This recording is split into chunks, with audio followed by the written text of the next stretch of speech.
to today's technique tip of the day. So one of the most common cues or tips that we hear when we're in the gym from our PTs, I use it as well, is knees out when we're squatting.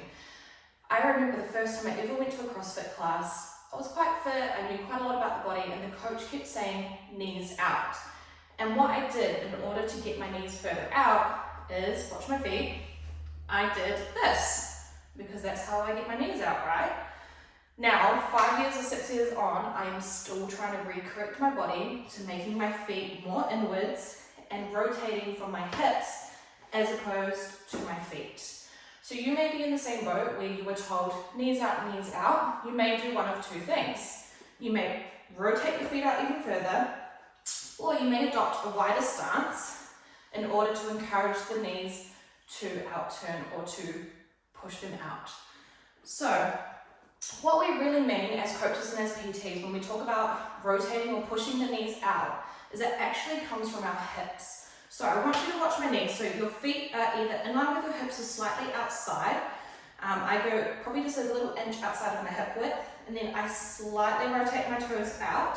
However, I'm still working on keeping my feet quite neutral, but for now, they are outturned. Now I want you to watch my knees here.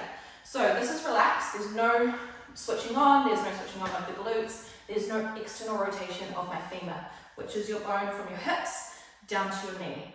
Now if we focus on thinking of it as a screw, so when we say knees out, we actually talk about screwing our feet into the floor. So think of it as a cork in a wine bottle when you're screwing something in. So watch the knees, and you want to think about screwing them out. Okay, relaxed, screwing the hips, and what I'm doing is I'm keeping my feet gripped on the floor flat, so my pinky toe is gripping the floor, my big toe is gripping the floor, and the weight is in the middle of my foot. It's actually not on my heels. So relaxed, knees are completely kind of knocked in, there's no activation from my glutes, screwing them in, knees, and now actively pushing out, and I can actually feel my glute medius, which is the side muscle of our glute, which helps with our squat. From here, I want to squat down, focusing on driving those knees out, keeping my feet flat on the floor, and coming all the way down, and drive up. External rotation, and drive down. Now what happens when we don't externally rotate through the femur or the hips? So from here, I haven't actually tried this, so let's have a go. If there's no rotation and I'm not thinking about screwing my hips or my knees out, this is what happens. Not too bad. However, most people will knock in on the way up. So no external rotation whatsoever.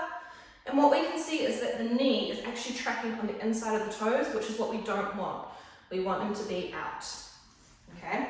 The second thing that can happen is we go too wide with the feet, for one, and then two, we shift our toes too far out. What this can now cause is a lot of pressure on our kneecaps, because now we are forcing our knees in an unnatural direction, and we're forcing them to come outwards. So sometimes it can look like this. So they're still trying to cave in, and you're trying to push it out, push it out.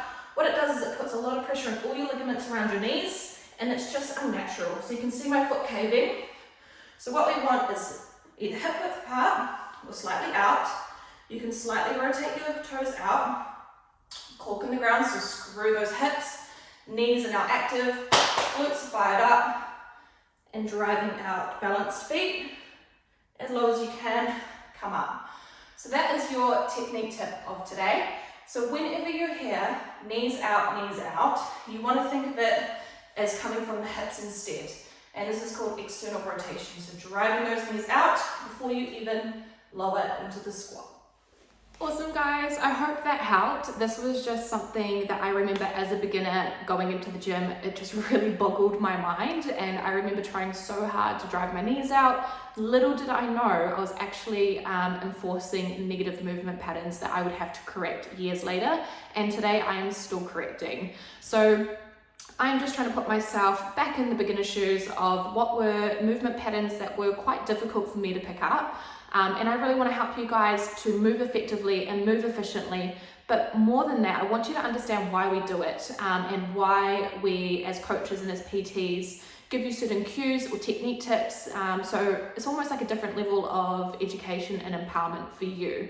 So you walk away and maybe your friend's at the gym and you're telling her knees out, but really you can correct her and say, think of it as a corkscrew and drive your feet into the floor and rotate from the hips as opposed to your feet. So I am putting the power back into you and back onto you guys. So if there is anything else in terms of movement that you don't quite get or you're confused by, don't be shy. We've all been there, and I'm trying to kind of go through my brain of what was quite difficult for me to pick up. I know the deadlift was one of the toughest movement patterns for me to pick up, and I'm still learning as well, and the push-up. So they are two movements that I will be doing technique tips on in the future.